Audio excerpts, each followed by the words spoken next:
Bon, mais bienvenue à un autre podcast de chez Christian. Aujourd'hui, dernièrement, je trouve qu'on parle pas mal de budget, on parle de dépenses, on parle d'hypothèque, on a parlé de taux, on a parlé plein de notions finances. Puis en parlant de budget, moi, souvent, ça va avec des dépenses. Donc, souvent, on dit catégoriser les dépenses. Puis, entre autres, dans ma tête, quand on parle de dépenses, on parle de différents types de dépenses. Oui. Puis c'est là que je pense qu'il y a plusieurs personnes, incluant mes amis, que des fois, il y a des dépenses qui font, incluant moi-même, que par le passé, j'en ai fait souvent, des dépenses excessives. J'approuve, oui.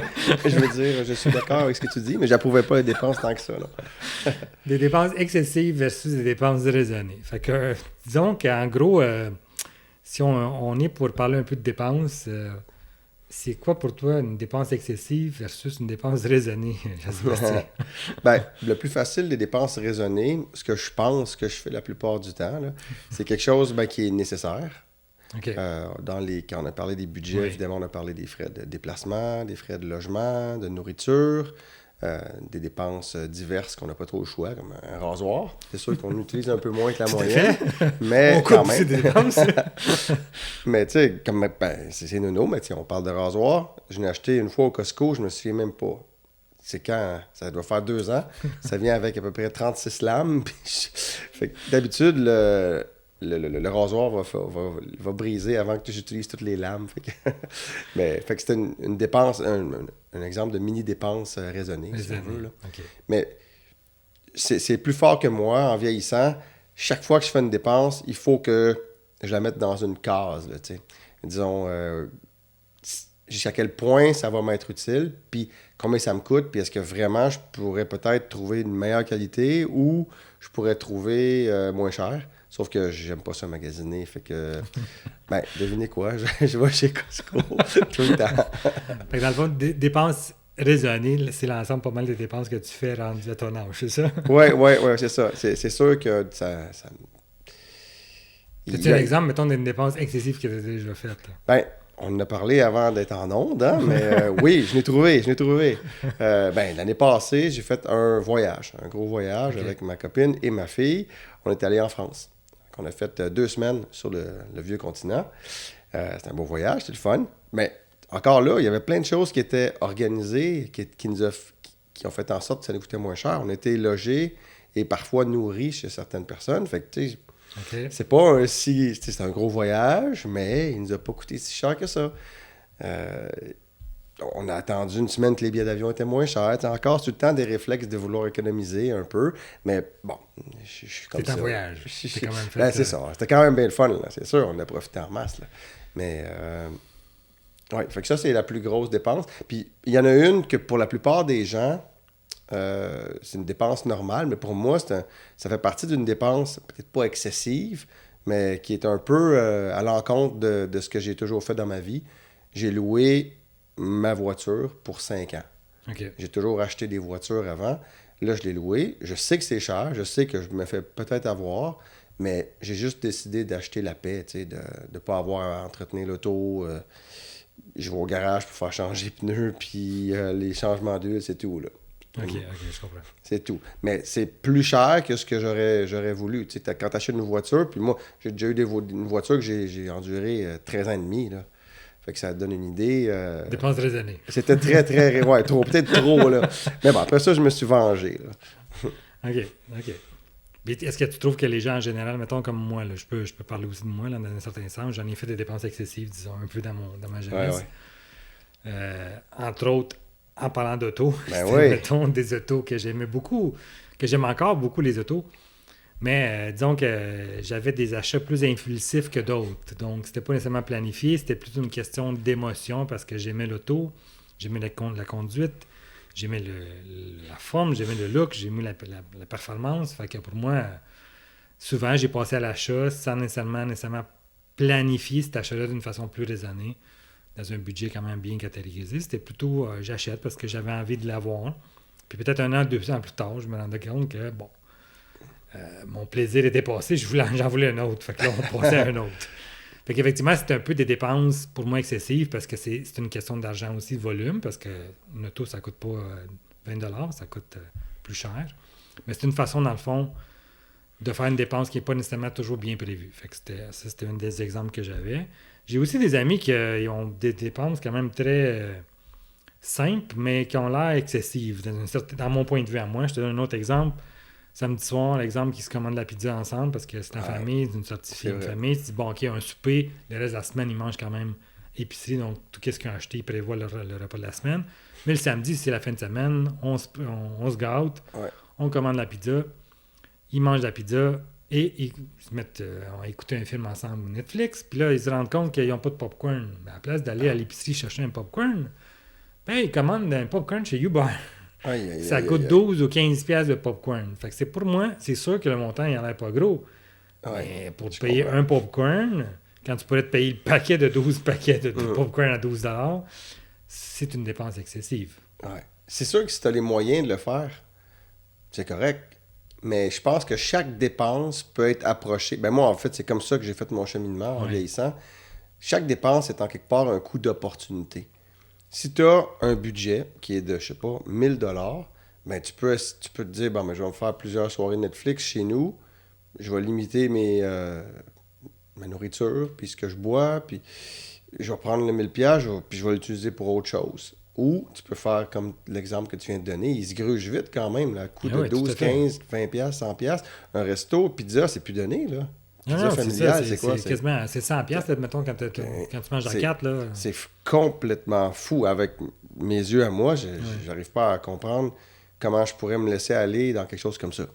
Pourtant, c'est banal. Puis il y a plein de monde qui le fait, mais je suis pas capable. Il faut que je me dise... Faut se planifier. C'est ça, oui. Puis surtout, vraiment... Si j'ai pas planifié comme il faut, ben je vais m'en passer. Ça va être comme ma punition parce que je l'ai mal planifié. Fait que si la sortie, c'est de prendre, faire venir de la nourriture par Uber, non. Pas du tout. Non, c'est pas... non. C'est pas... Je pense que c'est pas ma génération. Fait que c'est une question de choix. C'est clair. Exactement. Mais oui. Mais je me prive aussi souvent. Tout à fait. Mais d'un autre côté, comme je dis, il y a le coût d'opportunité, aussi le contrôle des pulsions.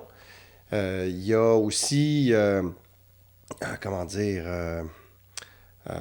bon, j'ai oublié mon idée, là. L'émotion, bon, ça va me revenir, Okay. Mais... Bon, on peut parler aussi d'achat, mettons, souvent, on peut associer aussi les dépenses avec des achats.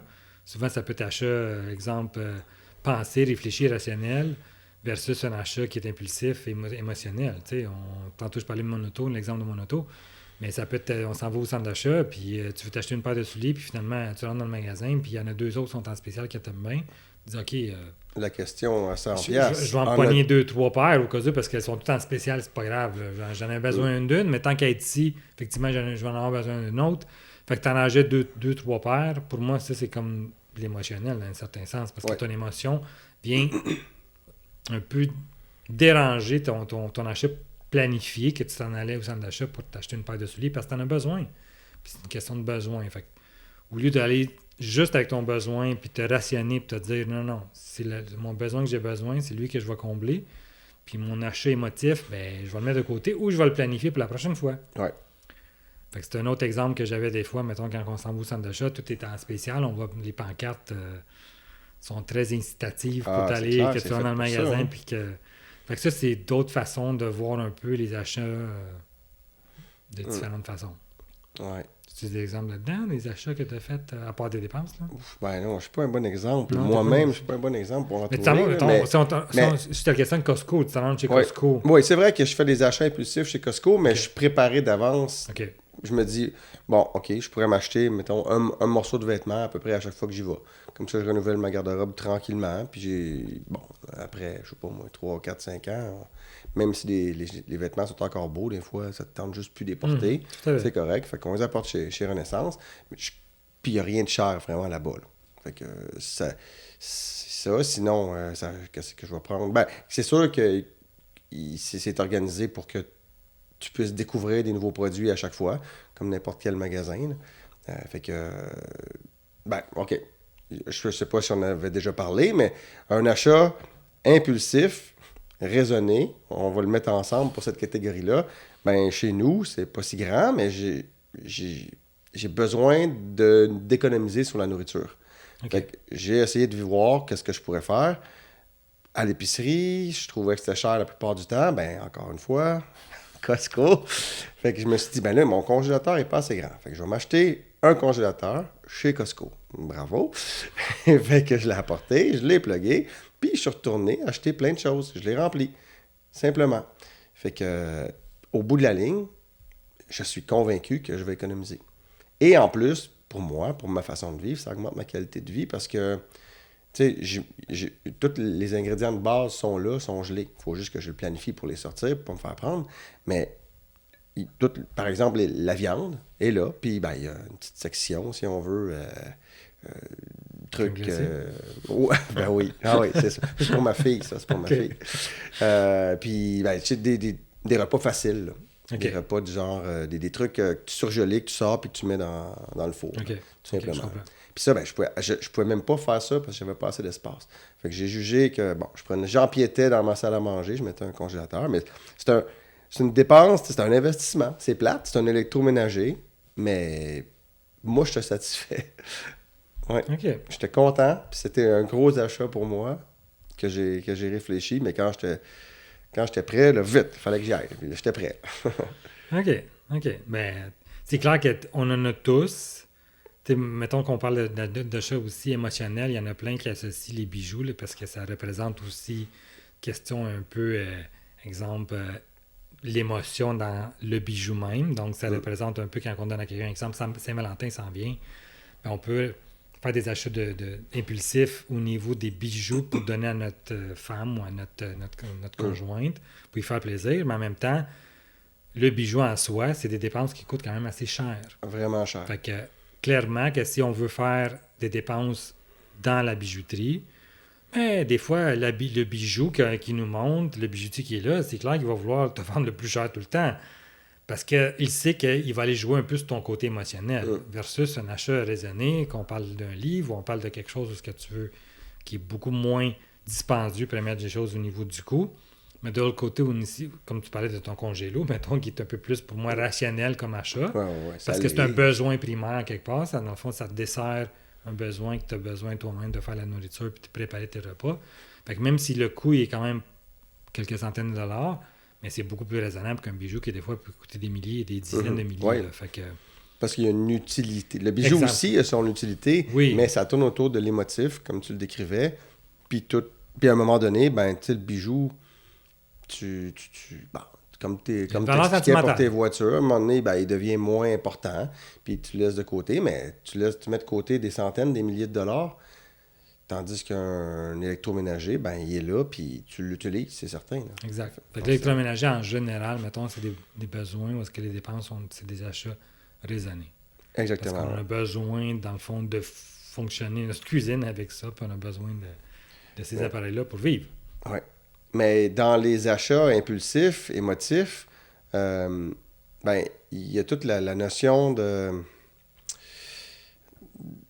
Ça fait du bien au moral, c'est sûr. Puis ça c'est psychologique. Oui, c'est ça. Il y a beaucoup de monde, même moi aussi, des fois, je suis content d'acheter quelque chose que je n'avais pas prévu, puis que je ressens, je sais pas comment l'expliquer, mais pas une fierté, mais un fun, une satisfaction, un fun, ouais. Mais je sais comment je suis fait, puis je sais que ça dure pas longtemps, puis après un certain moment donné, ben, quelque part, ça me fait chier un peu. Fait d'avoir des fois dépensé trop pour rien. Fait que, tu sais, c'est un peu... Je suis pris dans une espèce de spirale, puis en vieillissant, ben, j'ai comme mis de côté de plus en plus.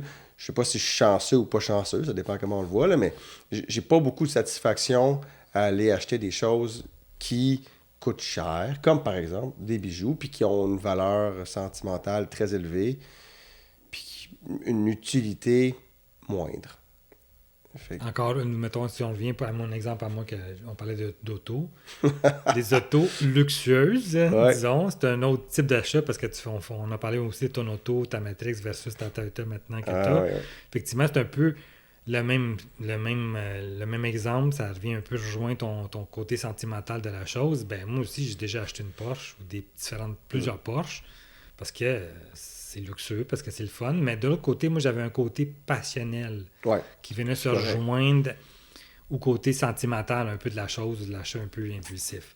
Fait que oui, il y a un côté toujours, mais mon point, c'était juste parce que le fait que ce soit une voiture luxueuse, souvent, c'est associé avec un montant d'achat plus élevé. Donc, automatiquement, une dépense, des fois, qui vient chercher le côté émotif. Parce que oui, conduire une Porsche, pour moi, c'est plutôt une question de performance que la question de coût. Parce que oui, ça coûte plus cher, mais... Ça peut coûter vraiment cher si tu as des contraventions parce que tu roules trop vite en c'est plus. Clair Là. aussi. Mais c'est drôlement dit, j'ai pas eu de contravention avec ma Porsche, mais une contravention avec une BM.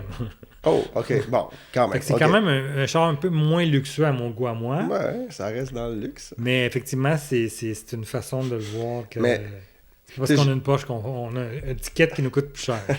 je t'écoute, mais tu sais, c'est cool parce que tu as passé ta passion. Tu l'as dit toi-même, là, ça fait quand même... Ben, ça a duré longtemps, quand même. Quelques bonnes années. Tu as eu plusieurs belles voitures que bon, j'ai jamais compris, mais toi, c'est ta passion.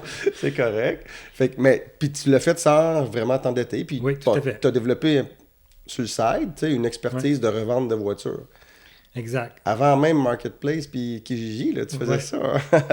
Ça fait une dizaine d'années que j'avais commencé à faire ça un peu, là. C'est une question de la vente aussi, parce que dans le fond, j'ai tellement développé une certaine affinité avec les voitures, si on peut dire ça comme ça, une connaissance aussi pointue, ce qui me permet d'aller chercher un peu plus le rationnel, à travers même l'émotionnel de l'achat, bon. Mais où est-ce qu'il a été capable d'avoir un équilibre, dans le fond, au niveau de le rapport qualité-prix, versus aussi ma passion, combler ma passion, qui était la découverte de l'automobile, parce qu'encore une fois aujourd'hui, si j'avais l'occasion, puis je suis multimillionnaire, mais c'est peut-être que j'aurais peut-être une petite collection d'autos qui me ferait mon plaisir, qui rendrait mon côté passion là, vivant. OK. Bon, ça, c'est important aussi de faire vivre ces passions-là. Exact, c'est la question de satisfaction. Là. Ouais. Ben, moi, peut-être que ça aurait pu être dans le sport. Ça coûte beaucoup moins cher faire du sport, mais quand même, les équipements de sport, ça finit par monter vite. Hein? Tout à fait. Et après ça, les abonnements, hein, tout ça. Fait que, bon, ça a coûté moins cher que toi, mais j'ai fait le tour. Surtout que mon corps m'a dit de slacker aussi en même temps. C'est l'âge qui vient avec ça. Ouais, malheureusement, qu'est-ce que tu veux. OK, je pense qu'on a fait quand même le tour. Le but de ce podcast-là, c'était plutôt faire un peu la distinction entre une dépense excessive versus une dépense raisonnée qui est semblable à un achat passionnel ou émotionnel versus un achat qui est rationnel. Mais je suis content de te donner un exemple de dépense excessive parce que quand moi, en tout cas, quand je pensais à dépenses excessives, je pensais à très, très cher. Maintenant, il y a plusieurs dépenses excessives qu'on fait dans notre quotidien qui méritent d'être réfléchies. Exact, quoi. Parce que... Puis, il y a peut-être... Pour finir, ça finirait sur une note un peu plate, mais tu sais, j'ai introduit une notion de coût d'opportunité, là. Oui. Mais si on n'a pas le budget, si on n'a pas l'argent simplement pour se payer ce qu'on veut, puis qu'on le fait quand même, bien, ça a des gros impacts sur la vie. Puis je pense c'est peut-être une façon de commencer à se raisonner, de voir que OK, c'est bon, on achète quelque chose. À court terme, c'est vraiment cool. On se sent bien. 2 jours, 10 jours, 1 mois. Mais après ça, bon, ça devient comme n'importe quoi. On en veut d'autres, on en veut plus. C'est normal. On est comme ça, les humains. Bien, quel impact ça aurait eu si j'avais pas fait cette dépense-là, puis que j'avais... Là, on est vraiment plate, là, excusez, là, mais tu avais mis ça sur ton paiement d'auto, tu avais accéléré ton paiement d'hypothèque ou que tu avais acheté un congélateur super le fun, comme moi j'ai fait, tu sais, pour pouvoir économiser à long terme. Je pense que c'est peut-être là la clé pour des gens qui ont de la misère un peu plus à se contrôler. C'est ça, tantôt, que je cherchais. Puis, c'est bien, un bon point, excellent point. Je me sens comme un poète. Non, mais c'est un excellent point parce qu'effectivement, je pense que pour conclure un peu tout l'échange de conversation qu'on vient d'avoir, puis pour mettre un peu les exemples aussi qu'on a donnés, quelques bons exemples, comme tu dis, la question de la valeur, parce que moi, je l'associais mon automobile, pour moi, dépenser des dizaines de milliers de dollars, c'était pas une dépense excessive. Là. Au moment même, pour moi, c'était raisonné, parce qu'en quelque part, je remplissais un besoin essentiel qui était ma passion. Mais de l'autre côté, quand je regardais mon ami qui dépensait à s'acheter un Uber avec un popcorn, mettons, pour moi, ça, c'était excessif. Fait que tu vois que la valeur, dans le fond, ne vient pas nécessairement jouer au niveau du bien qu'on achète, mais plutôt le fait de ne pas l'avoir planifié, puis pas l'avoir intégré aussi dans une optique de faire des économies, puis en même temps, de pouvoir éventuellement rembourser plus rapidement tes essentiels avant même de faire des dépenses excessives. Ouais. Fait que, effectivement, puis ça, c'est quelque chose que je pense qu'à force d'en parler, puis à force d'échanger avec les gens, on les sensibilise, parce que c'est un peu ça le but qu'on fait ici aussi, là, c'est un peu sensibiliser les gens. Ouais. D'ailleurs, moi aussi, à force de travailler les années, grâce à Jean-Sébastien, qui est très économe à mes yeux, à moi. Comme vous voyez, les exemples qu'il donne sont toujours rationnels. Ben, ça, c'est un gars qui était très émotif quand il achetait quelque chose, puis très impulsif, comme moi, auparavant dans ma jeunesse. Ben, aujourd'hui, la sagesse vient aussi alléger un peu toutes ces notions-là, puis maintenant, on les partage avec plus de passion, si on peut dire, pour influencer les gens qui veulent nous écouter, puis qui apprennent un peu de tout ça. C'est comme ceux qui te demandent, voyons, il est tellement plate, lui, il veut jamais dépenser. Ben, je vais vous donner un exemple de ce que je pourrais... Un plan à moyen terme. Dans les prochains mois, j'observe le marché des condos, parce que où est-ce que je demeure, je pourrais me payer un condo beaucoup plus gros, beaucoup plus luxueux. Ben, c'est ça. Je magasine tranquillement, je regarde, puis je finirai peut-être par en acheter un. En vendant le mien, évidemment, il y a beaucoup de facteurs qui rentrent en ligne de compte, mais c'est le genre de choses que je fais. Fait que pour moi, c'est comme un... Bon, c'est pas une dépense si excessive que ça, mais toutes les 12$, 15$, 100$ que j'économise, ben, je les ai dans mon compte de banque, puis je pourrais possiblement upgrader ma qualité de vie, parce que c'est ça, ce serait, dans le fond, exact, ce qu'on recherche tout, dans le fond, il me semble, en faisant des dépenses. Mais moi, la seule façon de vraiment... qui augmente ma qualité de vie, c'est de rester dans un endroit un peu plus confortable. OK. Rien d'excessif, là, mais ça risque d'être ça. Puis idéalement, ben, il serait pas financé par la banque. Je pourrais payer la différence par moi-même. Là. OK. Mais fait que ça, c'est un plan, mais encore là, ça reste plate. C'est un investissement qui continue de prendre de la valeur. Puis bon, ben c'est là, je me console en disant, ben je dépense plus, mais j'ai une meilleure qualité de vie. Puis en plus, c'est un bon placement. Puis ta satisfaction est à plus long terme aussi. Oui. Ah ben ça, c'est pas mal sûr. Ouais. C'est pas juste, souvent quand on fait les achats impulsifs, ben c'est comme si tu disais temporel pour quelques jours, quelques dizaines de jours. C'est quelque chose qui est plus durable, disons. Ça fait quand même, ça va faire 8 ans que j'habite au même endroit. Fait que bon, peut-être qu'un petit changement, ça pourrait faire du bien. À suivre. Peut-être qu'on en parlera dans un éventuel podcast. Bonne avec chance, des photos. Bonne chance dans tes recherches. Merci. Fait que, en espérant que vous l'avez aimé, puis encore une fois, on attend vos commentaires. Je trouve que vous n'êtes pas trop bavard pour l'instant. Fait que continuez à nous regarder, à nous regarder puis à nous commenter. Fait que, au plaisir. À la prochaine.